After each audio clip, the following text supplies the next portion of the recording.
오늘 이 시간에는 우리가 예레미야서를 볼 건데요.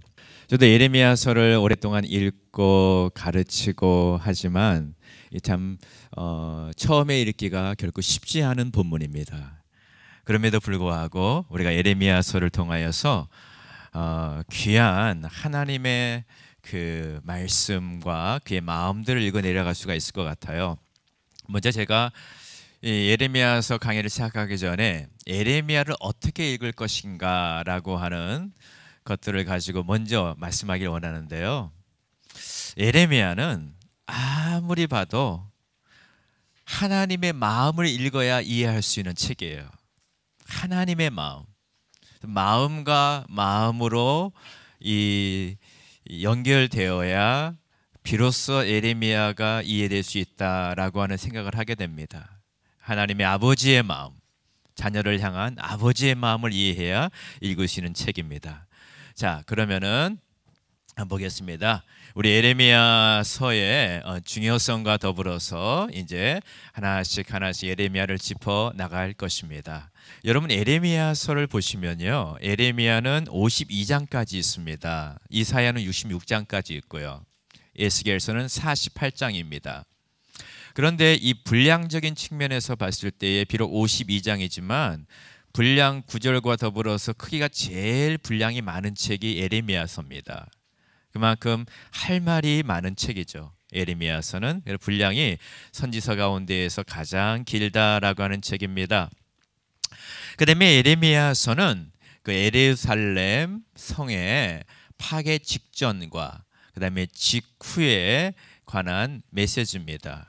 이 시기에 하나님의 메시지를 선포했기 때문에 이 예레미야가 참 자기가 심혈을 기울여서 사역한 현장이 참 무너져 내려가는 것들을 바라보면서 가슴 아픔을 가지고 우리가 이 말씀을 드려야 되겠죠. 그래서 이스라엘 역사에서 가장 어두운 시기입니다. 제가 조금 이따 그걸 좀 사진으로 보여드릴게요.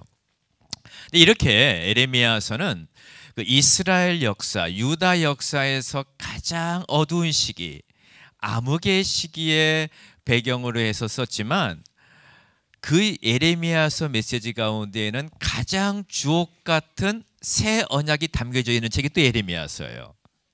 그러니까 가장 어두운 시기에 하나님은 가장 찬란한 새 언약을 약속하시고 주신 책이죠.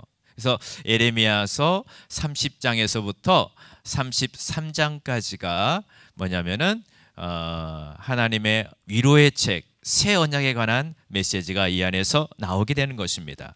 그래서 예레미야서는 율법책의 종식과 율법 시대의 종식과 새 시대를 열어가는 하나님의 새 언약의 또한 책이다라는 사실을 우리가 잊지 말아야 되겠죠. 자, 우리 성도님들, 예레미야 하면은 무엇이 먼저 생각나죠? 눈물의 선지자, 슬픔의 선지자, 고난의 선지자가 먼저 생각이 납니다. 자, 그러면 우리 예레미야를 먼저 한번 볼 때, 자, 이 사진을 약간 좀 희미한데, 그래도 한번 이 사진 한번 보겠습니다. 이건 세인트 제롬의 사진입니다. 히브리어 온 성경을 라틴어로 번역한 분인데, 저는 이분의 이 사진을 바라보면서 꼭 예레미야를 연상케 하는 사진이라고 저는 항상 생각을 합니다. 자, 이 사진 한번 보세요. 전체적인 분위기가 어떻습니까? 분위기가 환해요? 약간 어두워요? 좀 어둡죠? 네, 좀 분위기가 조금 어둡습니다. 약간 음산합니다. 자, 그 다음에 여기에서 여러분 순분 그림을 찾기를 한번 해보겠습니다. 여러분 눈에 보이는 물건들이 뭐가 있죠? 네? 해골이 있네요. 이제 좀 잘 보이네요. 네, 해골이 있고요. 또 뭐가 있어요? 뭐가 보이세요? 네? 여기는 책들이 막 너부러져 있죠? 네. 그 다음에 또 뭐가 있을까요? 이게 뭘까요, 이거? 모래시계가 있어요. 또 여기에는 또 뭐가 보일까요? 지금 여기에는 예수님의 그래서 십자가에 매달려 있는 모습이 이렇게 오버랩해서 보이고 있습니다. 그 다음에 이분은 이제 제롬이지만 이분이 얼마나 굉장히 머릿속에 기쁜 것 같아요? 아니면 고민이 좀 많은 것 같아요? 고민이 좀 많은 것 같죠. 고민이 많아가지고 머리도 많이 좀 빠졌어요. 네. 자, 이 시대 선지자 에레미야는 굉장히 하나님께 부름을 받아 사역했지만 고뇌 가운데 사역을 했어요. 자, 그 다음에 이 시기는 해골, 곧 죽음이 파다한 시대였습니다. 영적으로도 많은 사람들이 죽어갔고 또 바벨론이 침략하여서 많은 하나님의 언약 백성들이 바벨론의 군사들의 군합발에 짓밟혀버린 시기였습니다. 또 하나님의 말씀은 인정되지 않아서 여호야김 왕이 에레미야가 쓴 하나님 말씀 두루마리를 면도칼로 쫙쫙 찢었어요, 왕이. 그리고 그 두루마리 책을 난로에다가 화롯가에다가 불태워버리는 하나님 말씀을 멸시하는 시대였습니다. 그리고 이 시대는 이게 뭐죠? 모래시계. 모래시계는 뭘 의미할까요, 여러분? 시계를 거꾸로 타겠으면 모래가 막 떨어지죠. 기한이 있다고 그러죠. 시간이 촉박하다는 거예요. 즉 에레미야 시대는 하나님께서 유다 예루살렘 성 하나님의 성전을 심판하기 위한 시점이 너무나 임박한 시점이에요. 모래시계에 모래가 다 떨어지면은 한 1분, 2분, 3분 걸리겠죠. 그 정도로 긴박한 순간에 에레미야가 사역을 한 것입니다. 그러니까 에레미야는 어떻게 보면 굉장히 긴장감이 있는 책이에요. 그리고 에레미야는 굉장히 고난 가운데 있는데 그 예레미야의 사역은 마치 예수 그리스도를 바라보는 듯한 예수님의 사역의 모형이 될 수 있는 선지자가 에레미야인 것입니다. 그래서 저는 이 에레미야 선지자를 개인적으로 공부하면서 에레미야는 오늘날 제가 이제 에레미야를 강의를 하는데 학생들에게도 사역자들, 목회자님들, 사모님들, 이 시대에 하나님의 신실한 사역자들을 향한 메시지가 에레미야서가 아닌가라고 생각이 듭니다. 물론 성도들도 많이 묵상을 해야 되겠죠. 그러나 이 시대에 너무나도 사역자들에게 필요한 책이 에레미야서입니다. 자, 그러면은 우리가 에레미야서를 묵상하기 전에 에레미야를 쓴 저자가 어떤 분인가에 대해서 좀 이해를 해야 돼요. 에레미야는 어떤 인물인가? 자, 에레미야는요, 언제 태어났냐? 므낫세 통치 기간에 태어났습니다. 므낫세 왕. 이런 므낫세 왕은 어떤 왕이죠? 악한 왕이에요. 유다에서도 악함이 보통 악한 것이 아니라 너무 악했어. 그러니까 유다의 왕 가운데서 가장 악했던 왕이 므낫세입니다. 여러분, 북쪽 이스라엘에서 왕 가운데에서 가장 악한 왕이 누구였죠? 아합이었어요. 근데 이 아합과 버금될 만큼 북쪽에는 아합이 있었다라면 남쪽에는 누구? 므낫세 왕이 있었던 것이에요. 근데 이 시대 때 에레미야가 태어난 거예요. 그러니까 참 하나님께서 에레미야에게 내가 복중에 너를 택했다라고 그랬는데, 그러니까 므낫세의 그 악한 시대에 에레미야가 하나님의 뜻과 섭리 안에서 이 땅에 태어났고 또 그 시대의 사명을 감당했던 선지자입니다. 그러니까 먼저 태어나는 것부터 좀 역사에 굉장히 암울한 시기에 태어났다라고 하는 것을 우리가 알 수 있어야 돼요. 그러면 소명은 언제 받았냐? 이 에레미야가. 자, 에레미야의 소명은요, 요시야 13년에 소명을 받았는데 이때가 주전 627년도입니다. 에레미야가 소명을 받았을 때는 굉장히 므낫세의 죄가 온 유다에 너무나도 깊이 있게 빠져들어갔던 시기예요. 그런데 이때 당시에 그래도 하나님을 잘 섬겼다 하는 왕이 하나가 있어요. 그게 누구냐? 요시야 왕이었어요. 요시야 왕은 성전을 수리하면서 뭘 발견했죠? 율법책을 발견했어요. 율법책을 발견하고 이제 제사장 hil기야를 통하여서 율법책을 발견한 소리 듣고 말씀을 읽고 그랬어요. 그런데 이 당시에 요시야가 이 유다 땅을 개혁하기로 결심하게 된 계기가 하나가 있습니다. 누구였냐면 무명의 한 여종이었어요. 여자 선지자였습니다. 그 선지자가 누군지 아세요? 훌다라고 하는 사람이에요. 훌다라고 하는 여인은 무명의 여자 선지자인데요, 굉장히 하나님과 이 악한 시기에 주님과 친밀한 교제를 가졌던 것 같아요. 그래서 훌다라고 하는 그 여인이 굉장히 하나님과의 교제 가운데에서 영감을 받고 요시야 왕에게 찾아갑니다. 요시야 왕이요, 지금 왕과 이 유다 땅이 회개하지 않으면 하나님의 심판이 임합니다. 회개해야 됩니다 라고 여인이 왕에게 얼마나 담대하게 말했는지 몰라요. 그 무명의 여자 선지자 훌다의 말을 듣고 요시야가 개혁을 시작하게 됩니다. 그때 요시야의 종교개혁에 같이 보조를 맞춰서 일했던 분이 에레미야입니다. 그래서 에레미야와 요시야는 그 시대에 이제 사명을 받아서 하나님의 일을 감당하려고 그랬죠. 그리고 둘이 같이 개혁의 일을 감당합니다. 근데 그때 에레미야의 이 주된 사명이 뭐냐? 에레미야의 주된 사명이, 자, 1장 10절인데요. 이 말씀 한번 읽어보겠습니다. 다 같이요. 보라, 내가 오늘 여러 나라와 여러 왕국 위에 세워 내가 그것들을 뽑고 파멸하고 넘어뜨리며 건설하고 심게 하였느니라 하시니라. 아멘. 자, 이 말씀을 보면은요, 에레미야에게 주어진 사명이 심상치 않아요. 이 안에 있는 단어가 6개가 나오는데 그 중에서 4가지가 다 파괴하는 사역이에요.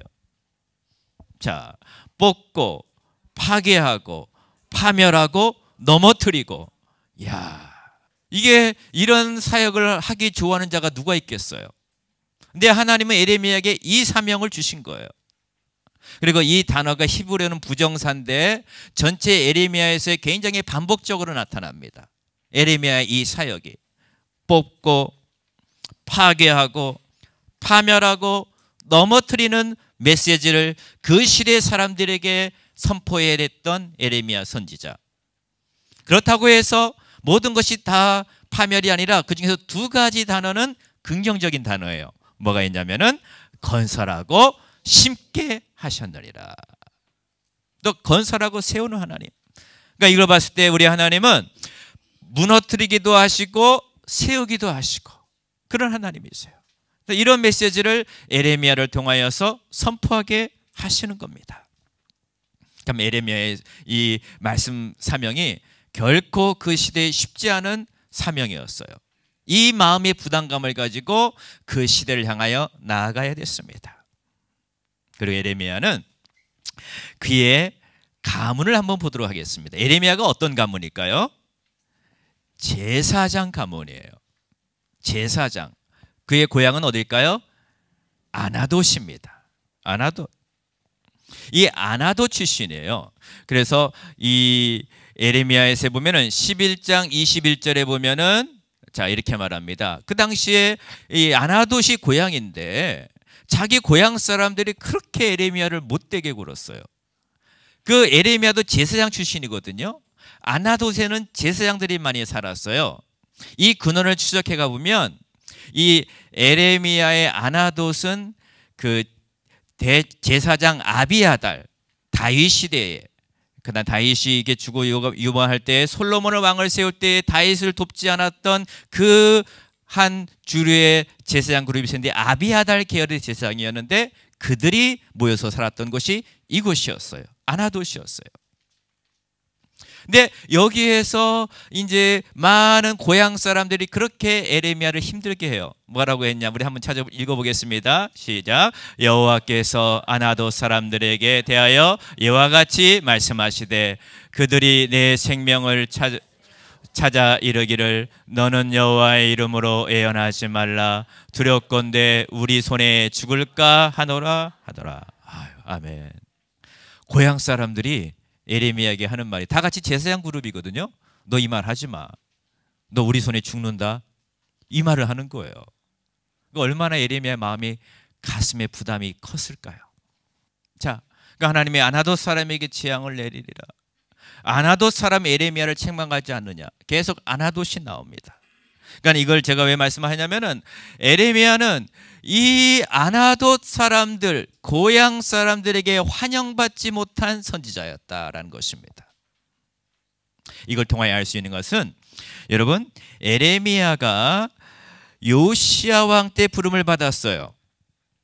그 다음에 예레미야가 언제까지 사역했냐? 627년에 부름을 받아서 예루살렘 성이 무너지는 시기까지 사용했습니다. 587년도까지. 그러니까 약 몇 년? 40년. 40년을 하나님의 말씀의 종으로 사역을 했습니다. 근데 예레미야서를 읽어보면은 굉장히 긴장 관계가 많이 일어나는 책이에요. 예레미야서는. 이 예레미야서의 그걸 보면은 너무나 긴장감이 많기 때문에 마음을 놓을 수가 없어요. 40년 동안 하나님께 부름을 받아 40년 동안 사역을 했습니다. 근데 예레미야는 뭐 때문에 고민을 하고 갈등했는지 알아요? 하나님의 절대 주권. 하나님은 예레미야에게 가서 너 이 시대 백성들에게 말씀을 선포해라. 네가 전하는 말씀은 뽑고 파멸하고 파괴하고 넘어뜨리는 말씀이다. 이들의 백성들의 죄를 지적하는 말씀을 선포해라 라고 사역을 맡겼어요. 이게 하나님의 절대 주권이에요. 그래서 예레미야가 이 사명을 받아서 현실 속에 나아갑니다. 근데 하나님의 절대 주권, 하나님의 소명은 명확해요. 그런데 뭐가 문제냐? 현실이 문제야. 현실 속에서 예레미야는 이 말씀을 들고 선포하는데 현실 가운데 백성들은 예레미야를 거부해요. 너 누구야? 우리 너 말 안 들을 거야? 너 저리 가. 너 꺼져. 너 죽일 거야. 이 말을 하는 거예요. 그러니까 예레미야는 하나님의 절대 주권과 현실 속에 인간의 현실 속에 사이에 딱 끼어버린 거예요. 그 속에서 하나님을 붙들고 눈물과 고난과 탄식 속에서 사역을 한 선지자가 예레미야다라는 것이에요. 예레미야가 이 눈물의 사역을 몇 년 동안 했다고요? 40년. 저는 이사야를 좋아하는데 제 전공이 이사야였어요. 이사야를 전공하기 좀 잘했던 것 같아요. 근데 이사야 시대는 그래도 조금 할만했지. 히스기야가 있었기 때문에. 그런데 예레미야 시대는 그게 아니에요. 예레미야 시대는 40년을 한결같이 눈물로 사역을 했고, 여러분 예레미야 사역의 열매가 뭐가 있을까요? 40년 동안 사역한, 40년 동안 말씀 붙들고 눈물 흘리며 탄식하며 사역한 예레미야의 사역의 열매는 뭐가 있었을까요? 몇 명이 돌아왔을까요? 예레미야를 살펴보면 예레미야 5장 1절 이 성읍을 돌아봐라. 의인이 하나도 없다라고 말하고 있어요. 그리고 예레미야의 말씀을 통해서 회개하고 돌아왔다라고 기록한 것이 거의 없어요. 예레미야의 곁을 끝까지 지켜준 사람은 한 명 정도. 누구? 서기관 바룩. 그분은 예레미야의 말을 대필한 자예요. 두루마리로 대필한 자예요. 그는 예레미야 곁을 어느 정도는 지켜줬어요. 그런데 대부분은 예레미야의 곁을 떠났습니다. 그래서 여러분, 예레미야가 이 시대에 사역하면 너무 외롭겠죠. 힘들었겠죠. 그래서 집에 오면은 따뜻한 아내가 맞이해 주면서 여보 수고했어. 그래도 하나님이 당신과 함께 하실 거야. 그렇게 하면 얼마나 좋을까. 누룽지라도 좀 끓여주면서 이거 마시라고. 그런데 하나님이 예레미야에게 뭐라고 말씀하시냐면은 16장 1절에 예레미야 너 결혼하지 마. 너 혼자 사역해. 너 처자식도 다 고생이다. 그러니까 예레미야는 어쩔 수 없어요. 그 시대의 부름을 받은 거예요. 그리고 그 시대에 하나님 그 사명을 맡겨주신 거예요. 그렇다고 해서 여러분 예레미야의 사역의 결과가 뭐냐? 예루살렘이 무너지는 거였습니다. 이런 예레미야를 보고 우리가 실패한 선지자라고 말할 수 있을까요? 아니에요. 비록 모든 사람들에게 배척을 받고 미움을 받고 고난을 받고 탄식 가운데 그의 40년 사역을 마무리했으나 그는 끝까지 하나님 앞에 신실한 종이었습니다. 하나님을 신뢰하는 종이었어요.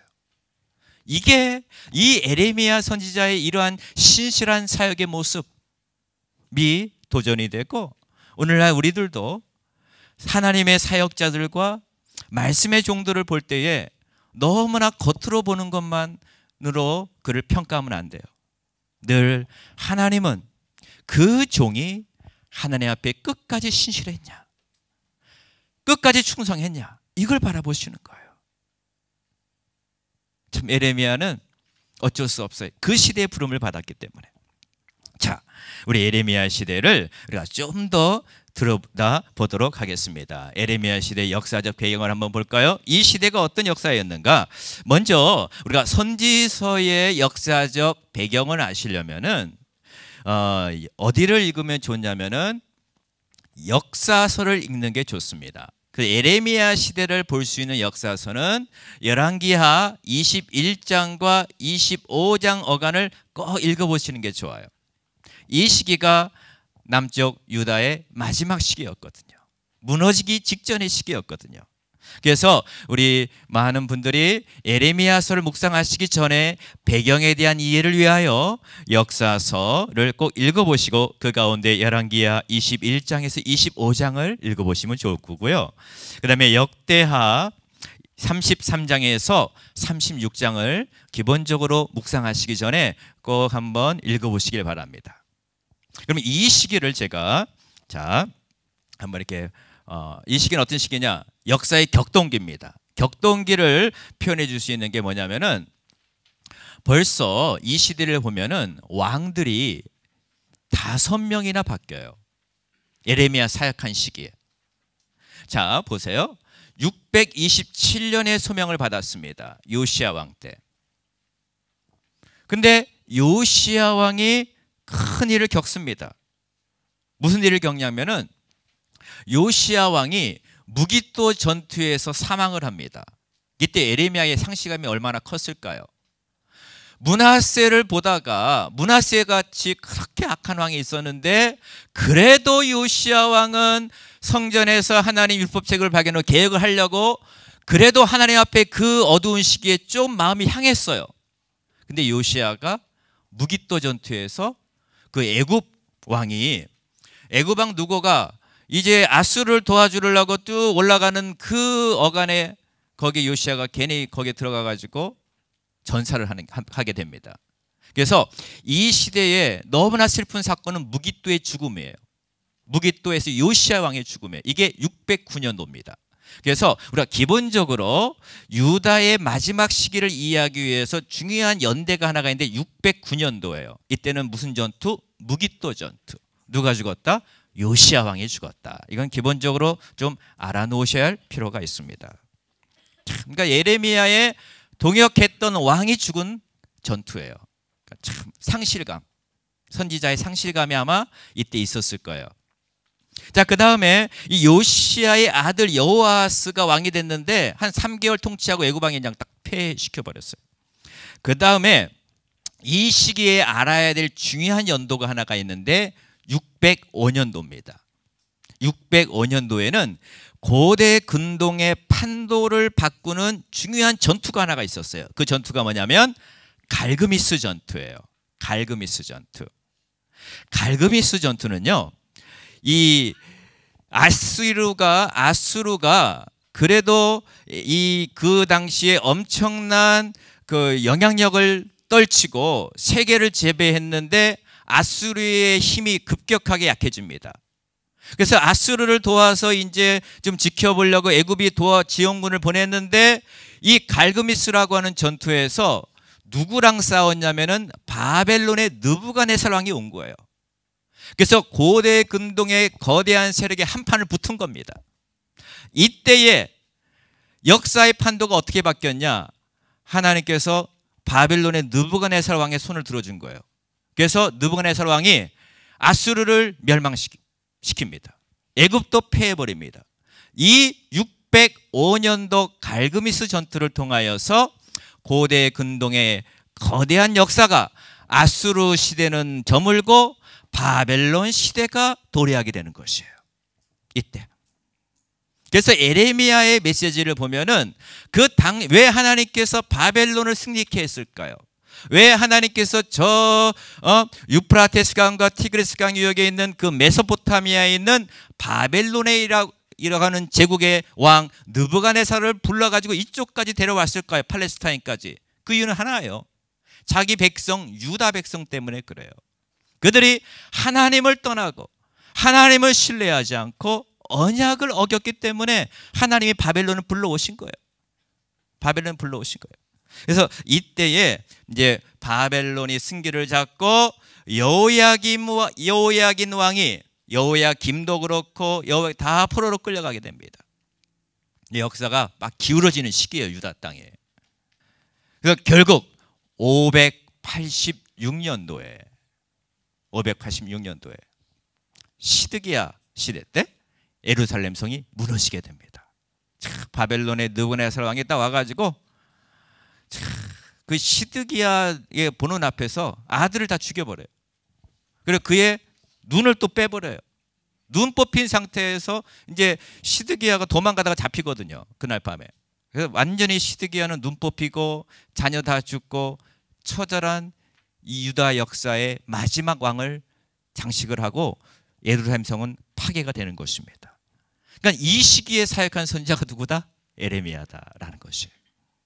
그러니까 참 우리 에레미야 선지자는 너무나 가슴이 좀 아팠을 거예요. 자, 그러면은 이게 이제 그때 당시에 정치적이고 사회적인 배경이에요. 역사적 배경이에요. 그럼 그 시대에 유다 땅의 영적인 상태는 어땠는가라는 것이에요.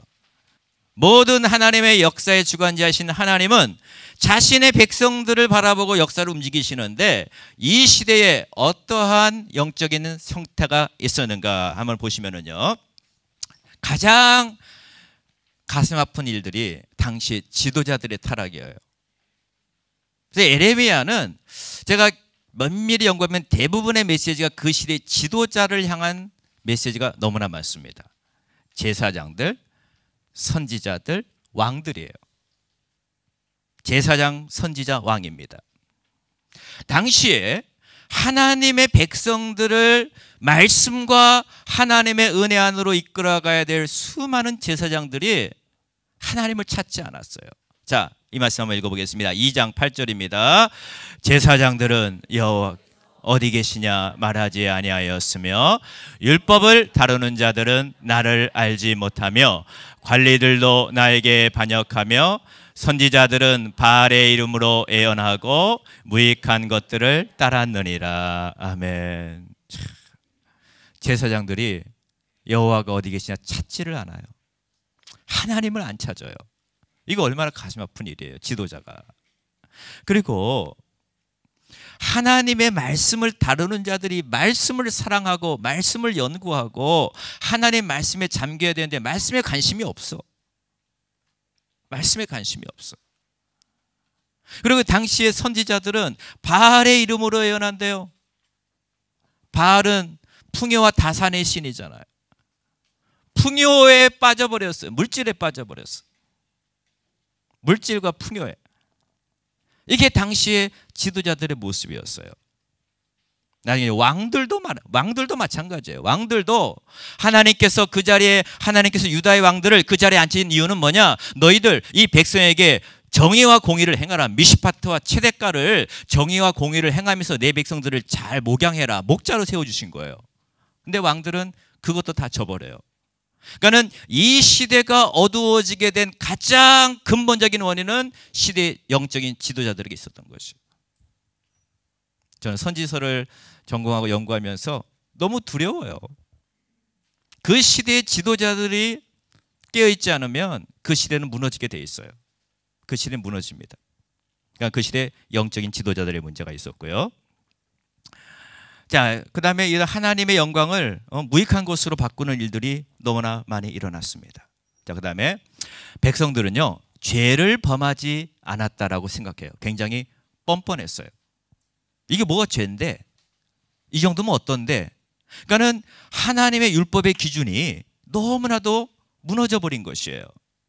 자, 우리 2장 35절 한번 읽어보겠습니다.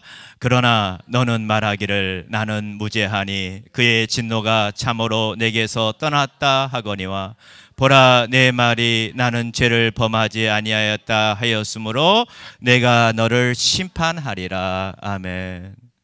그러니까 백성들은 자신들의 영적인 상태를 아예 깨닫지를 못해요. 이게 죄인지 아닌지, 이게 하나님이 기뻐하는 것인지 기뻐하지 않는지를 분별을 못해요. 왜? 제사장들이 바로 가르치지 않았어요. 선지자들이 바로 가르치지 않았기 때문에. 양들이 너무나도 참 어두움 가운데서 헤매고 있는 것이에요. 자, 그 다음에는요, 음란과 갱으로 땅을 더럽히고 욕심을 행하는 일들이 많이 일어났습니다. 당시의 문제가 음행이에요. 두 가지입니다. 영적인 음행이 있고 실질적인 음행들이 너무 많았어요. 자, 우리 3장 2절 말씀 한번 읽어보겠습니다. 내 눈을 들어 헐벗은 산을 보라. 내가 행음하지 아니한 곳이 어디 있느냐. 내가 길가에 앉아 사람들을 기다린 것이 광야에 있는 아라바 사람 같아서 음란과 행악으로 이 땅을 더럽혔도다. 아멘. 음란과 행악으로 이 땅을 더럽혔다라는 것입니다. 바알 종교가 들어가면은 당연히 음란해질 수밖에 없습니다. 종교라고 하는 이름으로 성적인 쾌락을 합리화시키는 것이 바알 종교였죠.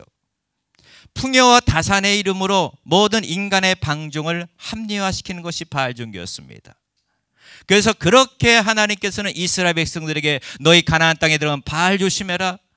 아세라상과 아세라 목상을 다 무너뜨려라. 바알의 신상을 다 허물어 버려라. 그렇게 하나님 말씀하신 거예요. 왜?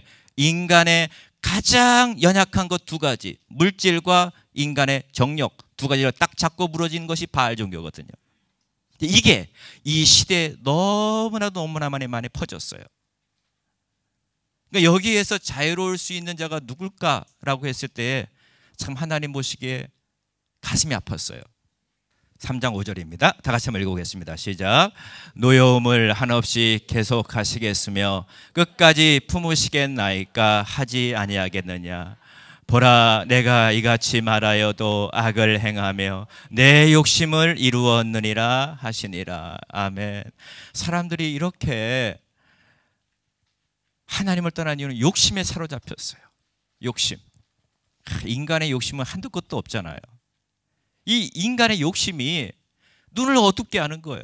지도자의 눈도 어둡게 하고 백성들의 눈도 어둡게 하고 내 욕심을 이루기 위하여 그것 조금만 내려놓으면 좋은데 이게 안 되는 거예요. 이게 안 되는 거예요. 예루살렘 성에는 의인이 하나도 없다라고 말씀합니다. 자, 5장 1절 읽어보겠습니다. 너희는 예루살렘 거리로 빨리 다니며 그 넓은 거리에서 찾아보고 알라.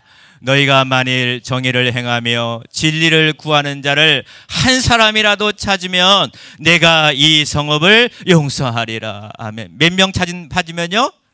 한 사람. 여러분 소돔과 고모라 몇 명이 없어서 명했죠? 10명.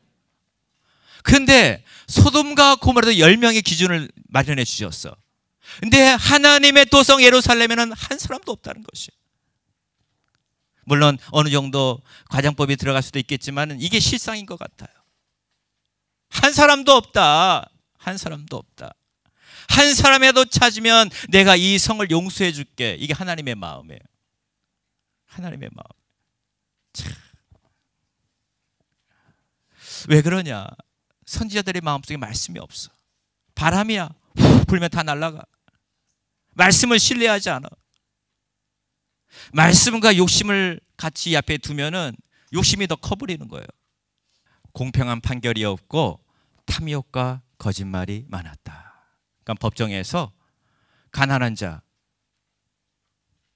고아와 가부 이들의 판결이 너무나도 공평하지 못했어요. 다 있는 자들만을 위해서 법정에서 판결이 진행이 됩니다. 이 일에 왕들까지 가세를 했던 거예요. 여호야김, 여호야긴, 시드기야. 이들 정의와 공의가 없었습니다. 왕들에게 그 시대는.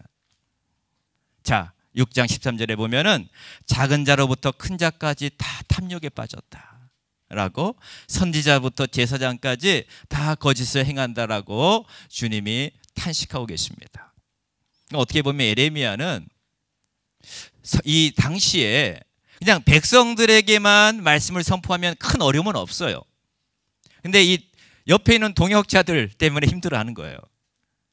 너 잘못했다라고 말하니까 누가 좋아하겠어요? 이게 예레미야 운명이에요. 참, 이 시대에 예레미야가 부름을 받았습니다. 이 시대 영적인 시대가 이래요.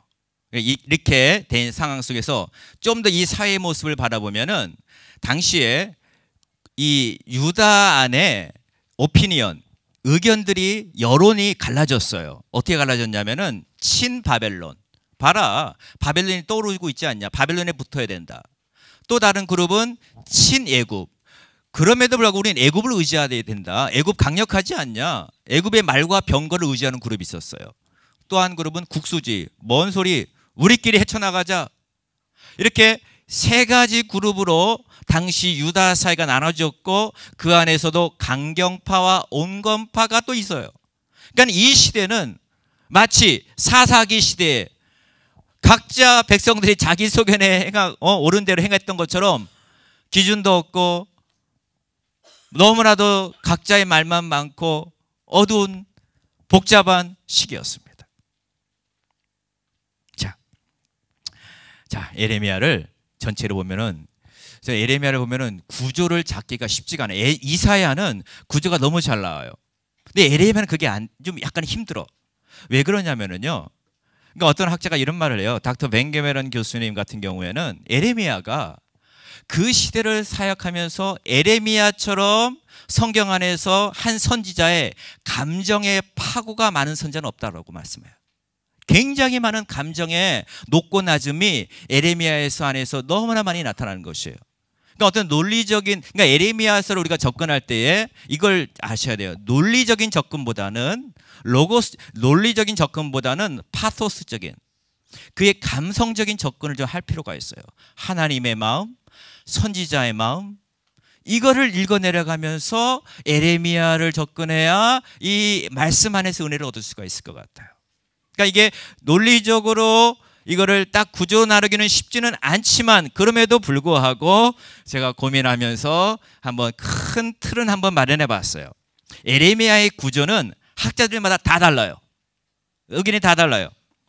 이게 이제 저의 의견입니다. 자, 예레미야서를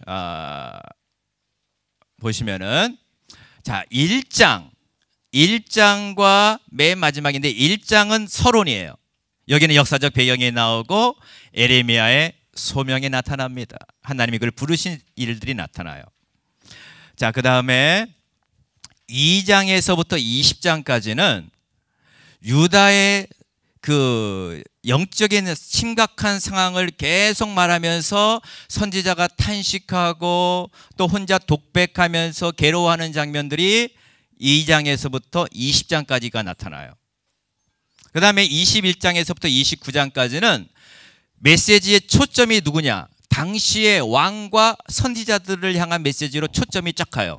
왕 중에서도 3명, 여호아스, 그 다음에 여호야김, 여호야긴, 그냥 그 전에 시드기야의 질문도 나타나고, 아무튼 왕들에 대한 메시지가 여기 집중되고 25장까지, 그 다음에 26장에서부터 29장까지는 당시의 거짓 선지자들과의 갈등 속에서 또 이 메시지가 또 나가고 있어요.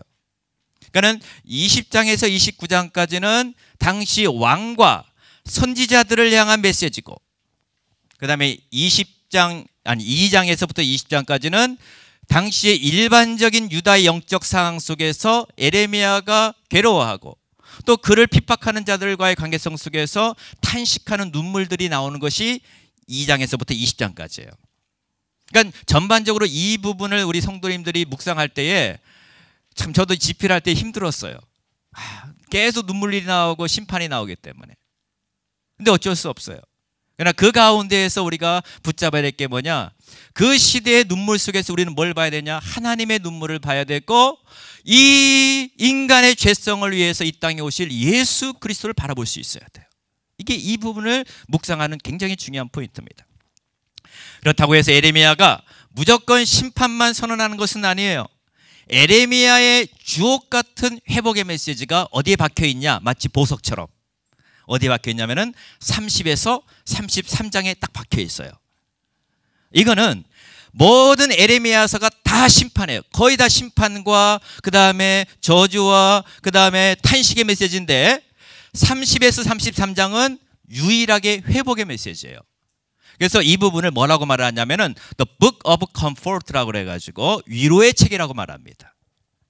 하나님께서 그래도 자신의 백성을 위로하시는 거예요. 위로의 말씀을 주시는 거예요. 역사의 가장 어두운 시기에 뭘? 새 언약을 말씀하시는 거예요. 새 언약. 그러니까 예레미야의 참 가치가 가장 어두운 시기에 가장 아름다운 진주를 토해내는 선지자예요. 새 언약. 이쪽 부분에 묵상할 때는 그래도 약간 좀 소망이 나타나고 힘이 좀 나오더라고요. 이거는 이제 내년에 할 거고요. 그 다음에 이제 34장에서 45장까지가 큰 하나의 블럭이에요. 34장에서 45장까지가 이게 좀 긴데 그래도 이 부분을 이해할 수 있는 핵심 포인트가 있어요.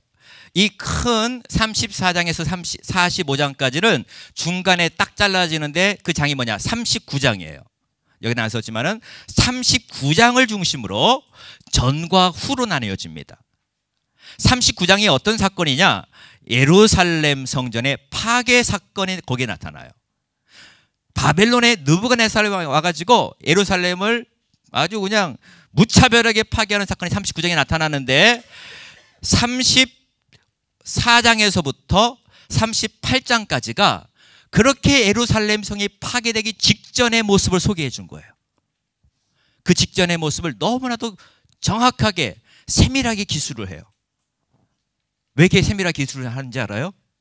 파괴될 수밖에 없었던 이유를 예레미야 선지자가 제시를 해주는 거예요. 내러티브로.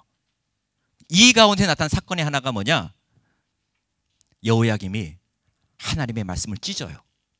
불로 태워버려요. 예레미야를 구덩이에 던져버려요. 다른 말로 말하면 너희들이 하나님 말씀을 멸시했다는 것이에요.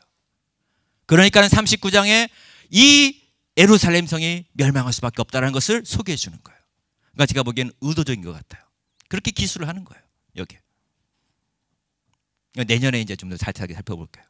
그리고 여기에 34장에 38장에 그렇게 그 당시가 타락한 시기 가운데서 예레미야가 한 족속을 소개해 주는데 레갑 족속을 딱 소개하고 있어요. 레갑 족속 봐라. 이들은 자기의 조상부터 내려온 그 믿음을 지켜서 그들이 생활했던 내용들을 딱 소개를 하고 있는 모습이 나오는데 아무튼 그것은 이제 에스겔의 사도계의 가문과 마찬가지인데 아무튼 이 부분에는 이 39장을 중심으로 그 시대의 어두운 것, 그 다음에 40장에서부터 45장까지는 뭐냐? 성이 무너졌어. 이제 무너지고 난 다음에 당시에 예루살렘 성 안에 엄청나게 정치적으로 막 소용돌이가 칩니다. 총독 그달랴를 세워놨는데 그달랴가 또 암살을 당하고 굉장히 복잡해요. 그때의 백성들이 예레미야를 끌고 애굽으로 억지로 데려가게 하는 거예요. 그리고 거기에 가서 메시지를 선포한 내용이 그 내용이에요. 근데 하나님은 그 당시 백성들에게 너는 애굽 내려가지 마. 이미 너희들은 바벨론으로 끌려가야 돼. 그걸 말씀했는데 끝까지 그 말을 안 듣는 거예요. 그리고 애굽으로 내려가는 거예요.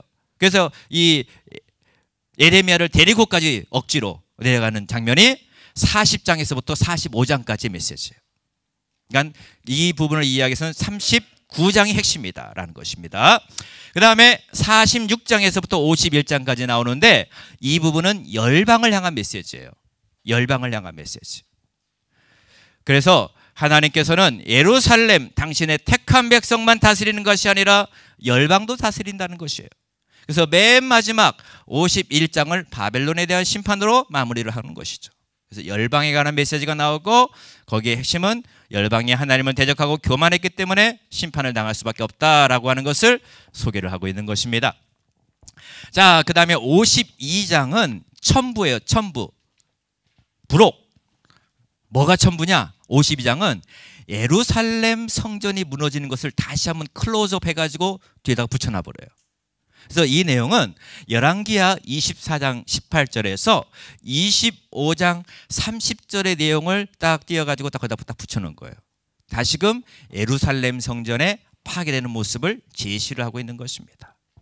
이렇게 해서 예레미야 전체가 구성이 되어 있어요.